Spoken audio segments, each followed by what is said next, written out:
Hi everyone, this is Suveda from Zephyr Lake Carmelite Mission. Today we are going to continue with our lessons on Lake Carmelite formation.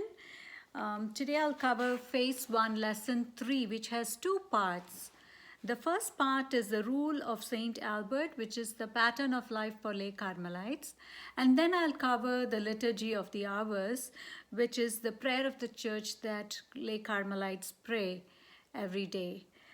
So first I'm going to start off with the rule of St. Albert. But even before that, I'd like to make 2 points of clarification. First, with respect to the history of Carmel, where we saw that there was this conflict, during the Crusades between the two faiths of Christianity and Islam.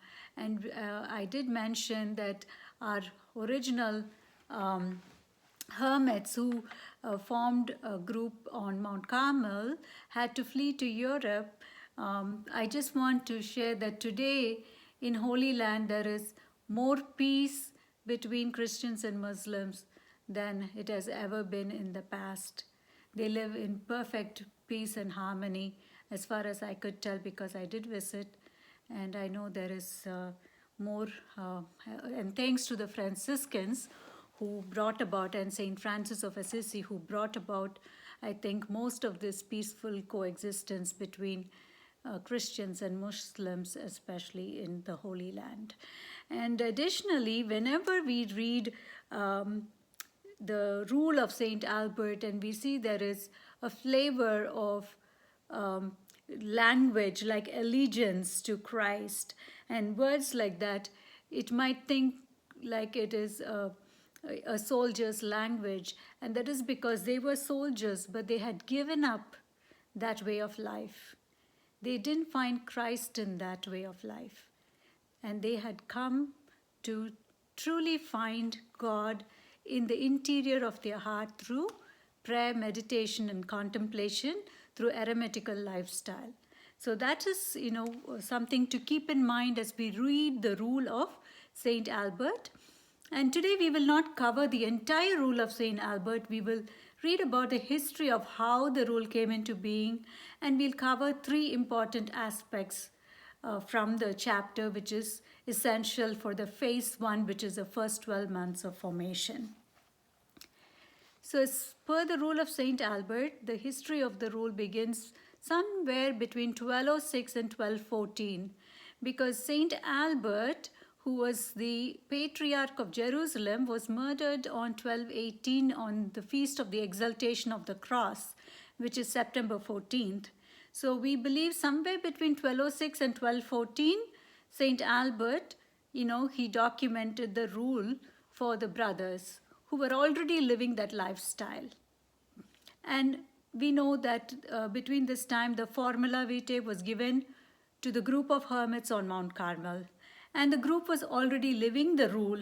And St. Albert, all he did was put it into writing, their way of life, into formal guidelines, so that, they could present it for approval with the Pope.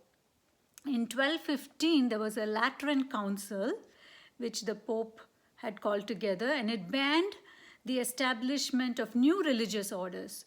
So the hermits somehow had to establish that their rule was written before 1215. And in 1226, Pope Honorius III approved the rule, but the bull was not in the register. So they couldn't prove that their rule was approved. So in 1229, Pope Gregory IX declared the order could not own any property or income-producing assets. And in 1247, Pope Innocent IV, when he mitigated the rule so that the friars now, who were mostly in Europe, could live a more mendicant kind of life than an eremitical kind of life, he took the help of 2 Dominican friars who wrote, and they approved the mitigated rule, which is more a mendicant rule. And the bull that was issued is Que Honoris Conditoris. I hope I'm saying that correctly. So the move from Mount Carmel also initiated the move from an eremitical life into a more mendicant type of life for the Brothers of Carmel.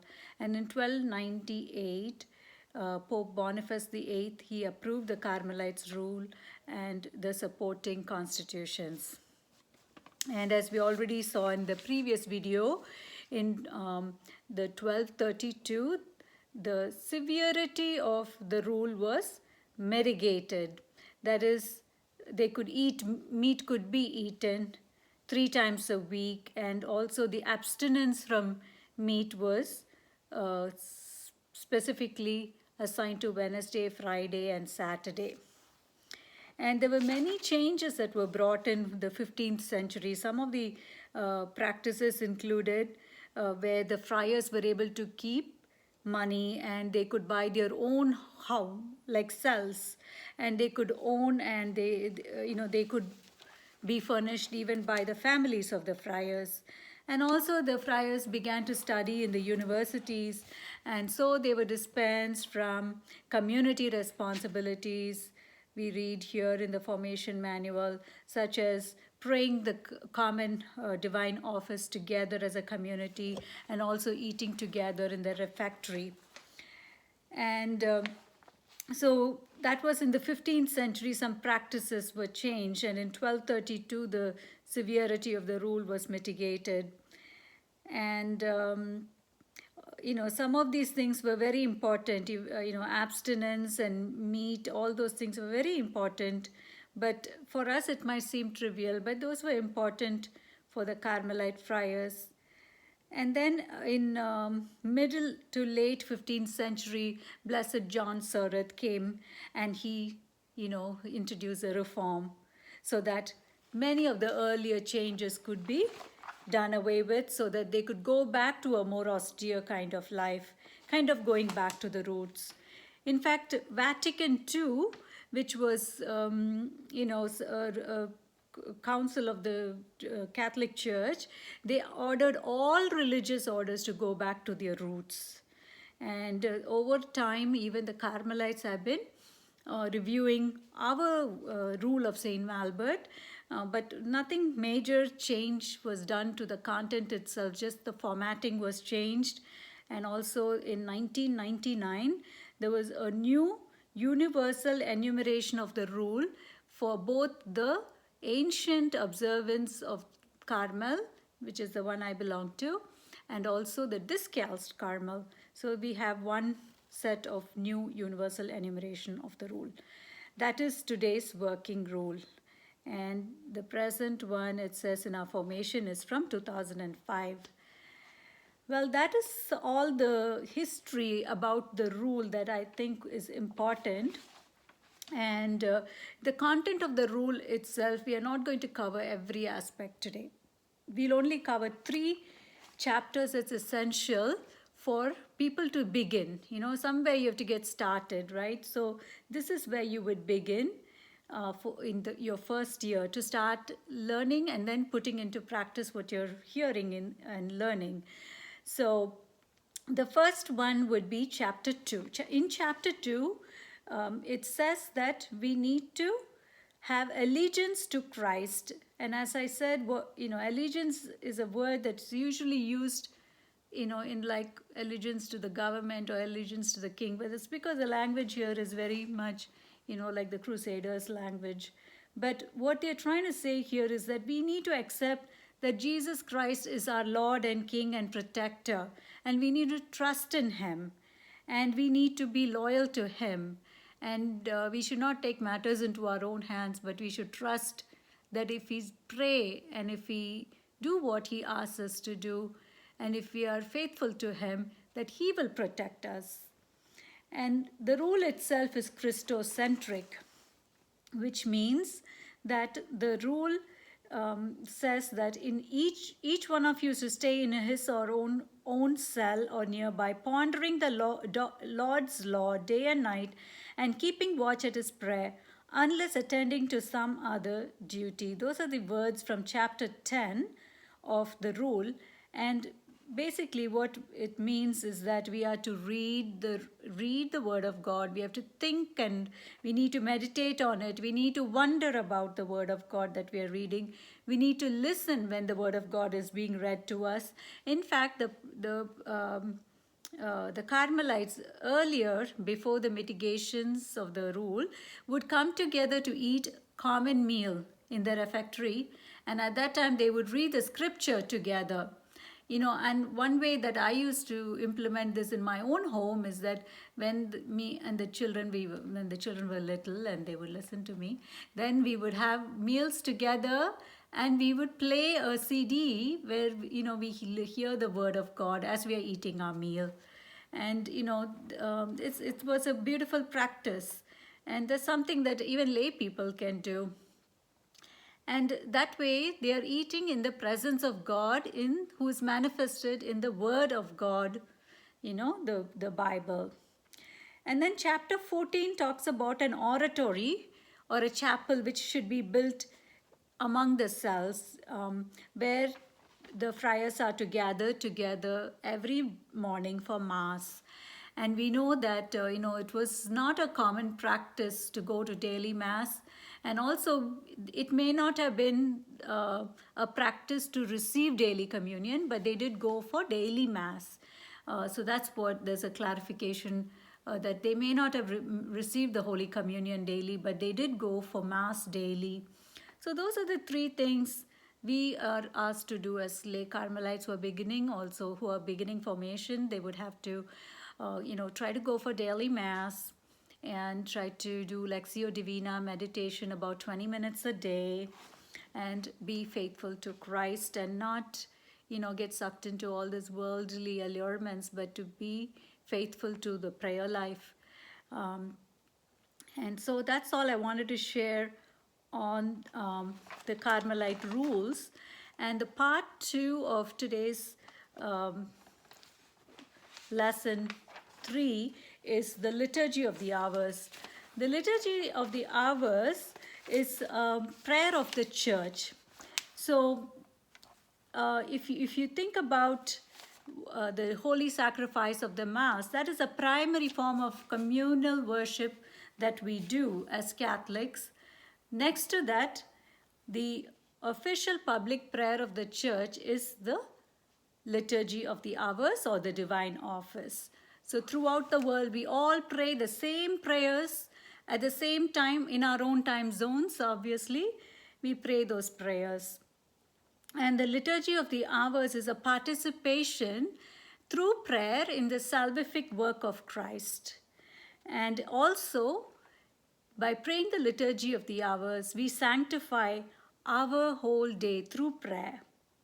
And stopping to pray at different times throughout the day can actually make us more efficient, I would say, and more aware and attentive to God's voice in how we are to lead our day-to-day life.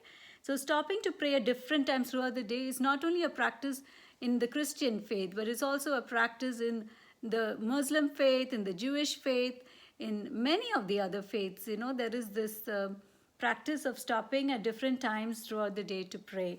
And the Liturgy of the Hours is the Church's common prayer.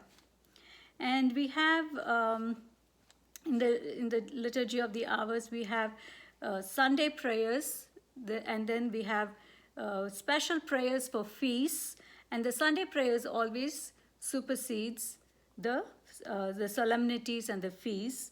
And then we have some obligatory moments, and then there are optional memorials. So that's the sequence of prayers. And then the organization of the Liturgy of the Hours, you have the proper of season prayers, then you have the commons, ordinary, and then the Office of the Dead. But the best way for you to get familiar with the Liturgy of the Hours is to either download these apps. There are apps. iBreviary is an app that you can download on your iOS or Android. And another app is Laudate, and also there is divineoffice.org. There are several sources that you can go to, or you can purchase the Divine Office. There's a 1 volume and there is a 4 volume. The 1 volume is called Christian Prayer, and the 4 volume is the full, it is a full version which the religious sisters and priests are supposed to pray. And there are 3 roles in the praying the Liturgy of the Hours. You have a leader, and you have a cantor and a reader. So there are 3 people. Usually there are 3 roles in praying the Liturgy of the Hours. And what else about Liturgy of the Hours? There is also different, you have morning prayer, and even before morning prayer, you have the invitory psalm, and then you have some office of readings, which you can read at any time during the day. And then you have, of course, the morning prayer, I already said. Then there is a mid-morning, there is a mid-afternoon, there's a daytime prayer, an evening prayer, and a night prayer. But for lay Carmelites, we are only required to do the morning prayer, the evening prayer, and the night prayer. So we're going to cover more about how to apply the rule of St. Albert as lay Carmelites in further chapters. Subsequent videos will cover the rule in more detail, and also how do lay Carmelites apply this rule in their day-to-day life. So I hope this video was helpful for you, and thank you for watching, and have a blessed day.